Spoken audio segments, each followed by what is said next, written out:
Hey guys, Hanor here. Alright, I hope y'all enjoyed my new intro. I'm going to be adding it to videos to come in the future. Now this is Flight Maneuvers, Basic Flight Maneuvers, episode number 4. And in this episode, I'm not going to just be talking about maneuvers. I'm also going to be talking about some concepts that kind of go behind maneuvers, but when you combine them with the maneuvers, it'll benefit you a lot more.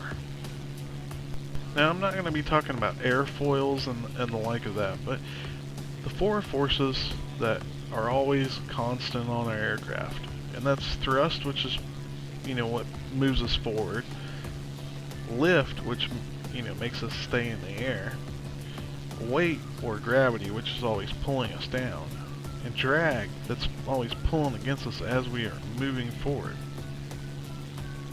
These 4 forces affect us in what we do. You can ensure that there's no limits to you as long as you maintain a good proper amount of energy. The reason I bring this up is because your aircraft can only go so fast. It can only climb so steeply without losing all of its speed. Stalling, you can only pick up so much speed before you're over speeding and hit compressibility, which causes your plane to lose control, or in this game they make your wings rip off. And that's pretty much it. You have limitations and you got to be aware of these limitations, but how do you maximize these limitations? Well, the best way to maximize limitations is with energy. So let's talk about this for a minute. Here's going to be the book definition. Specific energy. Energy is a primary factor in controlling and maneuvering an aircraft. If an attacker has too much energy, it may be easy to get in range, but difficult to prevent an overshoot. Too little energy and the attacker may not be able to get in range at all. If the defender has more energy than the attacker, an escape may be possible, but too little energy and the defender will lose maneuverability. In aviation, the term energy does not refer to the fuel nor the thrust it produces. Instead, thrust is referred to as power. Energy is the state of the fighter's mass at any given time, and is a result of the power. Energy comes in 2 forms, which are kinetic and potential. Kinetic is a function of the fighter's mass and speed, while potential is a function of mass, gravity, and altitude. Alright, so basically summing this up into easier to understand terms, is that kinetic energy is the energy that the plane has, basically its speed. That is all it really means. It doesn't matter about the altitude or anything of that. It matters at its speed. Potential energy, though, is how much speed you can gain from maneuvering, such as going into a dive, picking up your speed that way. And if you have a lot of high altitude, you can constantly keep your speed up as you can constantly dive down. That is basically layman's terms of kinetic and potential energy, at least in the aircraft. Typically, the aircraft that has the most energy has the advantage. However, energy all alone does not mean that guarantees victory for that fighter. If it comes to a turn rate battle, the aircraft with a slower speed will probably win the turn rate. Now, the reason why I was bringing this up too is because a lot of the maneuvers that we were talking about in my previous episodes can be utilized based on your energy compared to the opponent. So if you realize that you have more energy than your opponent, obviously you don't want to turn fight with him. But let's talk about turn rate a little bit more. Now, let me give you guys the book definition of turn performance. Both turn rate, degrees per second, and turn radius, diameter of the turn, increase with speed until the corner speed is reached. At this point, the growing turn radius begins to decrease the turn rate, so the aircraft will reach its best turn performance at its particular corner speed. Corner speed is defined as the minimum speed at which the maximum sustainable G-force load can be generated, the load at which power equals drag. Now, I know this might sound a little crazy, but basically what they're trying to say is pretty much the maximum speed that you can maintain while turning, that, you know, is pretty much basically what what it's saying. Because if you're pulling really high G's, you're going to, you know, block your pilot's going to lock up for a moment. He's going to hit what's called G lock, and so that's going to cause him to stop pulling on the stick for a moment, and it levels you out. That's the reason why a lot of times whenever you're pulling your aircraft into, like, after you started pulling G's, you can pull as hard as you want if you're using a joystick or with the keyboard, because your pilot actually won't let you physically push beyond that limit, because he can't. He's locking up. But let's talk a little bit more about the turn rate and turn radius, because they are different, and there's a reason why they specify them differently. Because you can still have a very tight turn radius even though your aircraft is not a very good turn burner. And what, you know, normally this means that you have to use an out of plane maneuver, which is a vertical, some kind of vertical maneuver, versus a horizontal turn to achieve this goal, such as in some of the maneuvers that we were doing in the previous videos, like the barrel roll attack, for instance. That right there cuts your radius down. It keeps it tight inside of a turn, whereas an actual turn rate, the airplane turns really fast.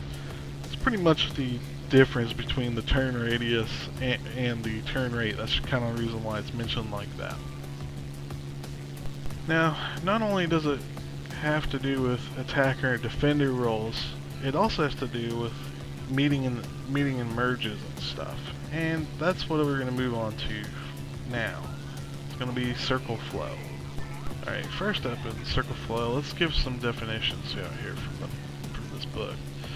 Alright, if aircraft come in very close, make neutral pass called a merge, and both fighters turn in the same direction, i.e. north, you know, that's where they're turning in towards one another on that top picture right there, and that is known as one circle flow. If they both turn away from each other after the merge, that is known as two circle flow. And there's some steps to this about vertical planes and stuff. We'll come back to that in a moment. Now, in one circle flow, the aircraft that can produce the better turn radius will win. That means that turn rate is not so important in one circle flow, and pilots will often pitch up out of plane while increasing their thrust to help minimize their turn radius, trying to hit their corner speed or maintain their corner speed depending on what type of aircraft they are in. Now, basically in one circle flow, it is a radius fight. It doesn't matter where a merge reoccurs at, it just matters who can turn in the circle the fastest, basically, or in that radius the fastest, not the turn rate. However, in two circle flow, it's the opposite. It is a turn fight, and whoever can get back to the merge place the first and the fastest is probably going to win that fight. Now, I said I would get back to about out of plane turns and stuff in this, and basically they define it as a one circle flow as long as one of the aircraft does not go down. If one aircraft coming in, like let's say the aircraft coming in, he goes up or turns horizontally, and the other aircraft turns horizontally or up, you know, as long as it's going along in those kind of lines, it's still considered one circle flow. So even if the first one goes up and the second one turns horizontally right coming in, it's still a one circle flow, or left, as long as he doesn't go, you know, down. Now, what does this mean to us? This means that basically one circle flow is a radius fight, and two circle flow is a turn fight. And so basically all it's saying is that turning away from the opponent whenever y'all hit the merge, or out of, you know, basically forcing a two circle is what a turn fighter wants to do.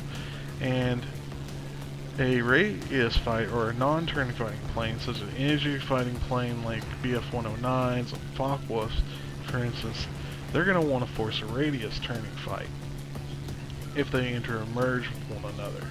And so this kind of gives you a new perspective on things. So if you take this and you also take how to, you know, win in the radius fight, which I'll rehash right now. Basically, in the radius fight, you're going to want to go out of plane if you're in a 109 or Focke-Wulf and do a maneuver that's going to cut your radius tighter, such as a displacement roll, you know, which is a barrel roll attack, or just it can be any kind of modified looping kind of thing that cuts your turn radius tighter than the other craft, which is, like I said, it's generally you're going to want to go vertically.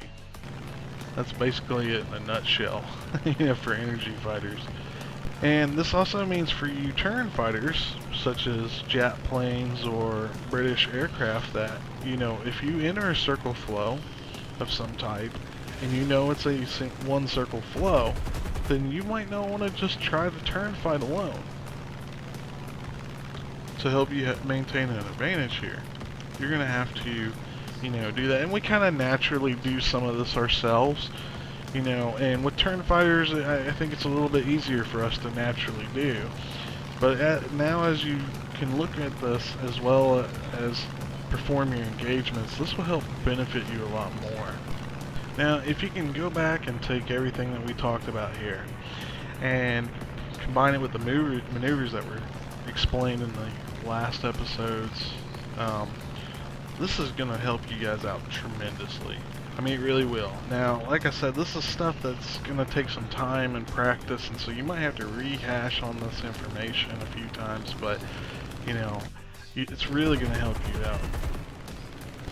Anyways, guys, I hope you enjoyed this video.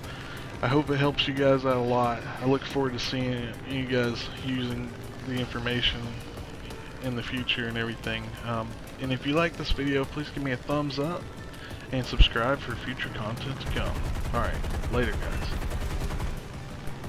Hey guys, Hanor here. In my last episode of Basic Flight Maneuvers, I've talked about several things, but it's pretty much basic stuff, and I didn't require basic anything else, you know, to really teach you guys. Now, before we move into these next episodes, so, you know, I thought it was a great idea because there's a lot of people that are wanting